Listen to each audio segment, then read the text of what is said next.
നമ്മൾ മലയാളികളെ സംബന്ധിച്ചിടത്തോളം രാവിലെ ഒരു പേപ്പറും അതുപോലെ തന്നെ ഒരു കപ്പ് ചായയോടും കൂടെയാണ് നമ്മുടെ ദിവസം തുടങ്ങുന്നത് അല്ലേ. പക്ഷേ ഇവിടെ പ്രവാസ ലോകത്ത് എന്താ പറയുക, നമുക്ക് പത്രവും അതുപോലെ തന്നെ അങ്ങനത്തെ സാധ്യതകൾ കുറവാണെന്ന് എനിക്ക് തോന്നുന്നു. അപ്പോൾ എന്തായാലും പത്രത്തിലെ വിശേഷങ്ങൾ ഞങ്ങൾ NTVയിലൂടെ നിങ്ങളിലേക്ക് എത്തിക്കുകയാണ്, പത്രങ്ങളിലൂടെ.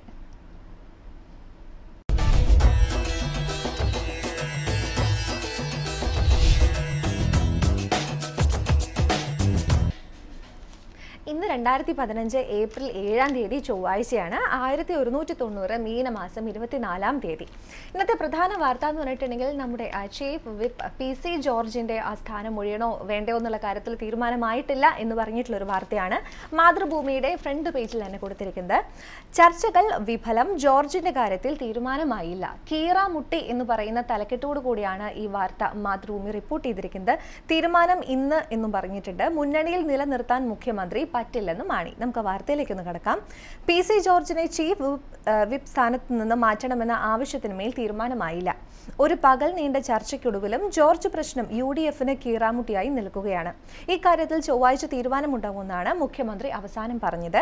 ഇതിനിടെ സോളാർ കേസിലെ വിവാദ നായിക സരിത S നായർ എഴുതിയതെന്ന് ആരോപിക്കുന്ന കത്തും പുറത്തുവന്നു. UDFിലെ ഇപ്പോഴത്തെ പ്രശ്നങ്ങളുമായി ബന്ധപ്പെടുത്തി ഈ കത്തിന് ഭീഷണിപ്പെടുത്തൽ സ്വഭാവമുണ്ടെന്ന് കരുതുന്നു. എന്നാൽ സരിത കത്ത് നിഷേധിച്ചു എന്നുമാണ് വാർത്തയിൽ പറയുന്നത്. അതുപോലെ തന്നെ മറ്റൊരു വാർത്തയുള്ളത് ഇതിനോട് അനുബന്ധിച്ച് തന്നെയുള്ളത് കൂട്ടിയും കിഴിച്ചും ഒരു പകൽ എന്ന് പറയുന്നതാണ്. പീഡാനുഭവ ആഴ്ചയുടെ ഇടവേളയ്ക്ക് ശേഷവും PC ജോർജ് പ്രശ്നം UDFന് പീഡാസഹനമായി തുടരുന്നു. ഒരു പകൽ നീണ്ട കൂട്ടലും കിഴിക്കലും നടത്തിയിട്ടും സമവായ സാധ്യത നോക്കിയിട്ടും ഫലമുണ്ടായില്ല. ഒടുവിൽ ചർച്ചകൾക്ക് വിരാമം, ചർച്ച ചൊവ്വാഴ്ചത്തേക്ക് മാറ്റി എന്നുമാണ് പറയുന്നത്. ചർച്ചയ്ക്ക് ശേഷം KM മാണിയും PK കുഞ്ഞാലിക്കുട്ടിയും പുറത്തേക്ക് വരുന്ന ഫോട്ടോ ആണ് നമ്മളിപ്പോൾ കണ്ടത്. തിങ്കളാഴ്ച പുലരും മുമ്പ് തന്നെ KM മാണിയും PC ജോർജും ചർച്ചയ്ക്ക് ഉപാധി വെച്ചിരുന്നു. ജോർജിനെ ചീഫ് വിപ്പ് സ്ഥാനത്ത് നിന്ന് മുന്നണി ഏകോപന സമിതിയിലെ പാർട്ടി പ്രതിനിധി സ്ഥാനത്ത് നിന്നും മാറ്റണമെന്ന പാർട്ടിയുടെ തീരുമാനം ആദ്യം നടക്കട്ടെ എന്നായിരുന്നു മാണിയുടെ നിലപാട്. എന്നാൽ പുതിയ പാർട്ടി രൂപവൽക്കരിക്കാൻ തന്നെ അനുവദിക്കണമെന്നായിരുന്നു ജോർജിന്റെ വാദം. അതായത് കേരള കോൺഗ്രസിൽ നിന്ന് തന്നെ പുറത്താക്കട്ടെ, താൻ മുന്നണിയോടൊപ്പം നിൽക്കാം, ചീഫ് വിപ്പ് സ്ഥാനം രാജിവെക്കില്ല, അല്ലെങ്കിൽ പുറത്താക്കട്ടെ, ജോർജ് നിലപാട് അറിയിച്ചു എന്നുമാണ് പറയുന്നത്. ഇതാണ് ഒരു പ്രധാനപ്പെട്ട വാർത്തയുള്ളത്.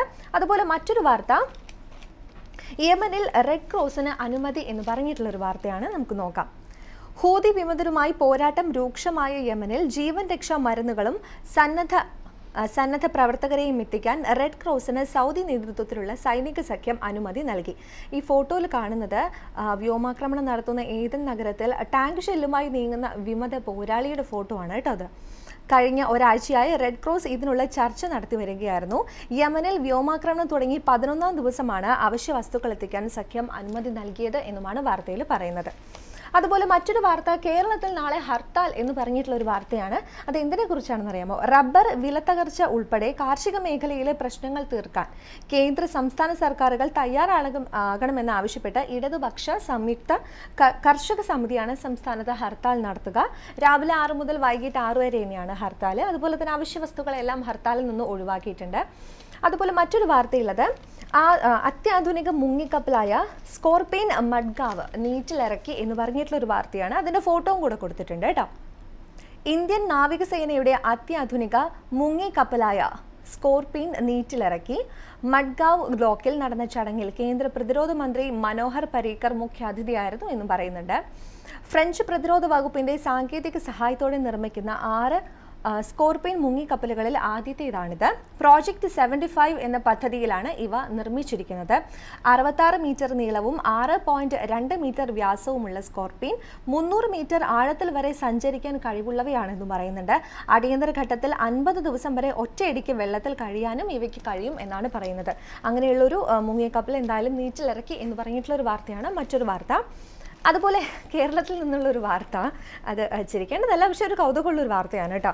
വധു വരൻ്റെ ചെകിടത്തടിച്ചു, വിവാഹം മുടങ്ങി എന്ന് പറഞ്ഞിട്ടുള്ള വാർത്തയാണ്. തിരുവനന്തപുരത്ത് നെടുമങ്ങാടാണ് ഇത് സംഭവിച്ചിരിക്കുന്നത്. അതെന്താണെന്ന് നോക്കാം. വിവാഹ മുഹൂർത്തത്തിൽ വരൻ്റെ ചെകിടത്തടിച്ച വധു കല്യാണപ്പുടവയും താലിമാലയും വലിച്ചെറിഞ്ഞതോടെ കതിർ മണ്ഡപം സംഘർഷവേദിയായി. ഇരു കൂട്ടരുടെയും ബന്ധുക്കൾ തമ്മിൽ വാഗ്വാദവും ഉന്തും തള്ളുമായി എന്ന് പറയുന്നുണ്ട്. വധു പിതാവ് മോഹാലസ്യപ്പെട്ടു. തുടർന്ന് പോലീസ് എത്തി സ്ഥിതി ശാന്തമാക്കി എന്നാണ് പറയുന്നത്.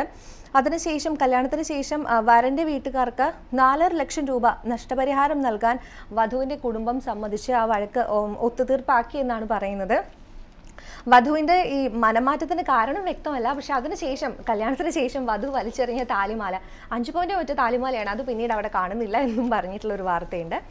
അതുപോലെ മറ്റൊരു വാർത്ത മലയാള മനോരമയിൽ കൊടുത്തിരിക്കുന്നത് പെൻഷനും ഇനി ആധാർ വേണം എന്ന് പറഞ്ഞിട്ടുള്ളതാണ്. കേന്ദ്ര പെൻഷൻകാർ ബാങ്കിൽ ആധാർ നമ്പർ രജിസ്റ്റർ ചെയ്യണം എന്നുമാണ് വാർത്തയിൽ കൊടുത്തിരിക്കുന്നത്. നമുക്ക് നോക്കാം. പെൻഷൻസ് വിതരണം സുഗമമാക്കുന്നതിനായി കേന്ദ്ര സർക്കാർ സർവീസിലെ എല്ലാ പെൻഷൻകാരും ഫാമിലി പെൻഷൻകാരും ബാങ്കുകളിൽ ആധാർ നമ്പർ രജിസ്റ്റർ ചെയ്യണമെന്ന് നിർദ്ദേശം. കേന്ദ്ര personnel public grievances and pensions മന്ത്രാലയത്തിൻ്റെതാണ് ഈ ഉത്തരവ്.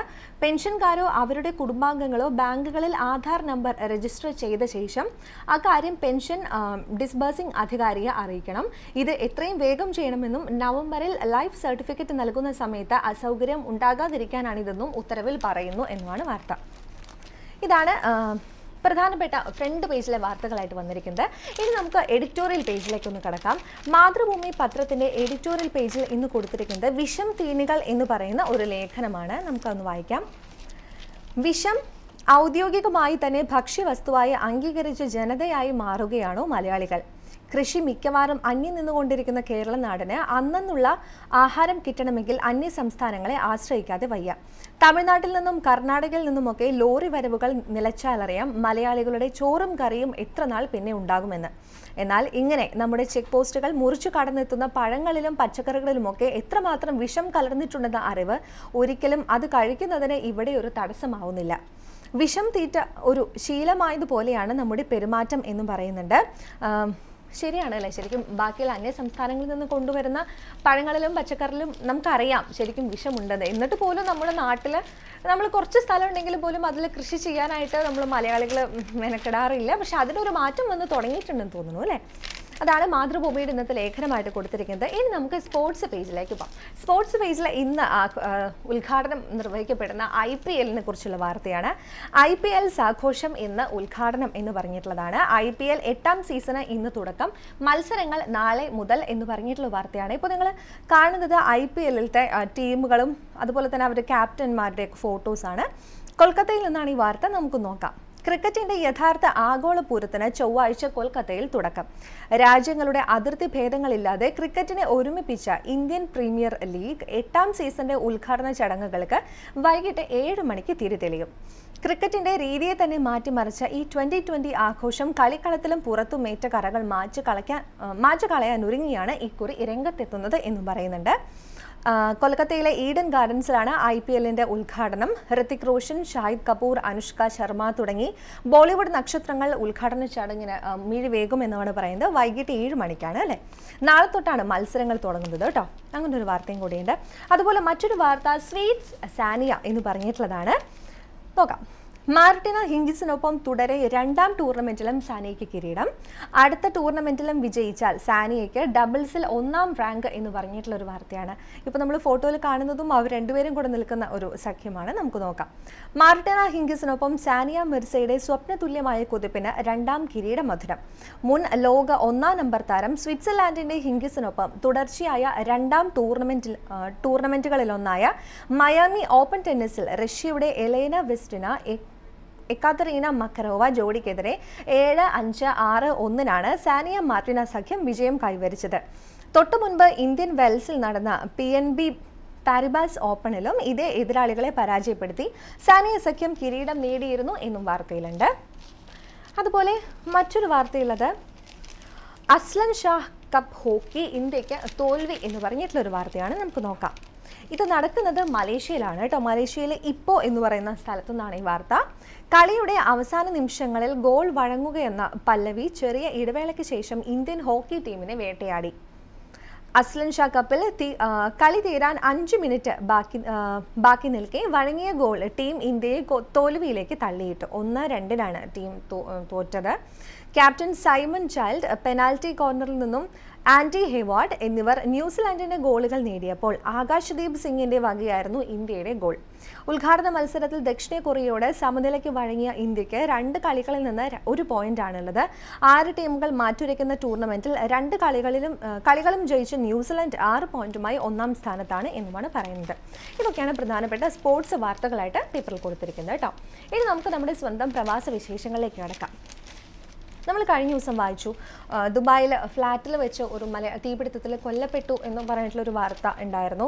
പക്ഷേ അത് ഇപ്പോൾ പറയുന്നത് ദുബായിൽ മലയാളിയുടെ മരണം കൊലപാതകമാണെന്ന് തെളിഞ്ഞിരിക്കുന്നു എന്നൊരു വാർത്തയാണ്. ഒരു സ്ത്രീ അറസ്റ്റിലായി എന്നും പറയുന്നുണ്ട്. നമുക്ക് ആ വാർത്തയിലേക്കൊന്ന് കടക്കാം. ശനിയാഴ്ച കാലത്ത് ദുബായിലെ ഫ്ലാറ്റിൽ പൊള്ളലേറ്റ് മരിച്ച നിലയിൽ കാണപ്പെട്ട കണ്ണൂർ പഴയങ്ങാടി വെങ്ങര സ്വദേശി പരത്തി രാഹുലിന്റെ മരണം കവർച്ചയ്ക്ക് ശേഷമുള്ള കൊലപാതകമാണെന്ന് തെളിഞ്ഞു. സംഭവവുമായി ബന്ധപ്പെട്ട് ഒരു ബംഗാളി സ്ത്രീയെ ദുബായ് പോലീസ് അറസ്റ്റ് ചെയ്തു എന്ന് പറയുന്നുണ്ട്. ഇവരിൽ നിന്ന് രാഹുലിന്റെ സ്മാർട്ട് ഫോൺ, ലാപ്ടോപ്പ് തുടങ്ങിയവ പോലീസ് കണ്ടെടുത്തു. പൊള്ളലേറ്റും പുക ശ്വസിച്ചുമാണ് രാഹുൽ മരണപ്പെട്ടത് എന്നായിരുന്നു നേരത്തെ പുറത്തു വന്ന വിവരം. എന്നാൽ പോലീസിന്റെ തുടർ അന്വേഷണത്തെ തുടർന്നാണ് കൊലപാതകത്തിലേക്കുള്ള സൂചനകൾ നയിച്ചത് എന്നാണ് പറയുന്നത്. സംഭവത്തെക്കുറിച്ച് പോലീസ് വിശദീകരിക്കുന്നത് ഇങ്ങനെയാണ്.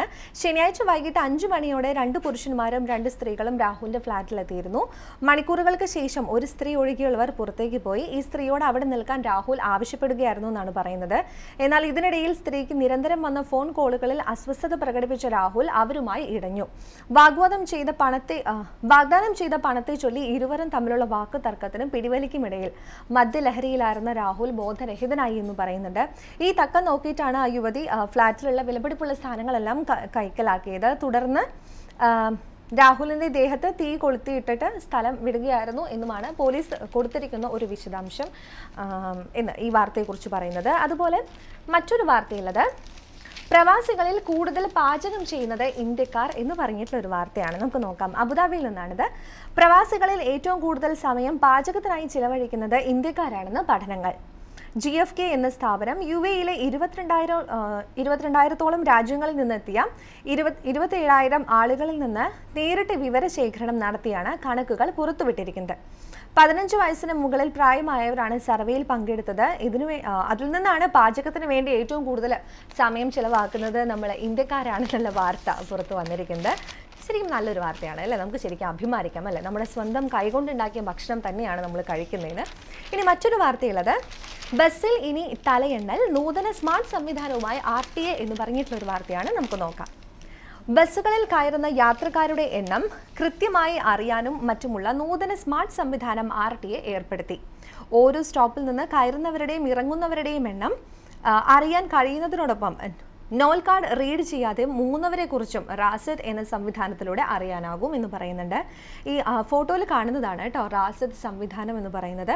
ബസ്സുകളെയും RTA കൺട്രോൾ സെന്ററിനെയും തമ്മിൽ ബന്ധിപ്പിക്കുന്ന സംവിധാനമാണിത്. ബസ്സുകളുടെ ഡോറിന് മുകളിലായാണ് നിരീക്ഷണ സംവിധാനം സ്ഥാപിച്ചിരിക്കുന്നത് എന്നുമാണ് പറയുന്നത്.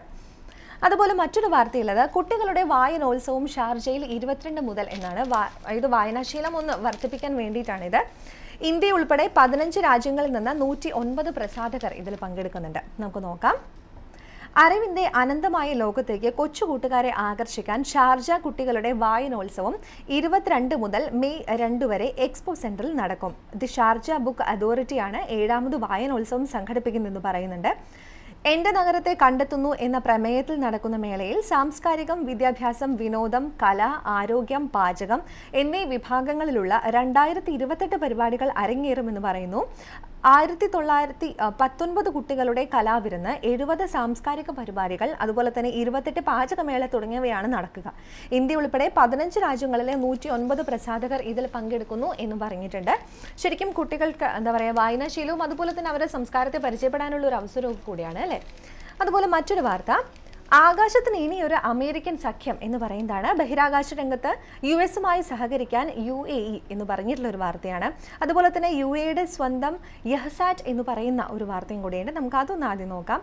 UAEയുടെ വിവിധോദ്ദേശ ഉപഗ്രഹമായ യഹ്സാറ്റ് Y1Bയുടെ വിജയകരമായ വിക്ഷേപണം രാജ്യാന്തര ശ്രദ്ധ ആകർഷിക്കുന്നു.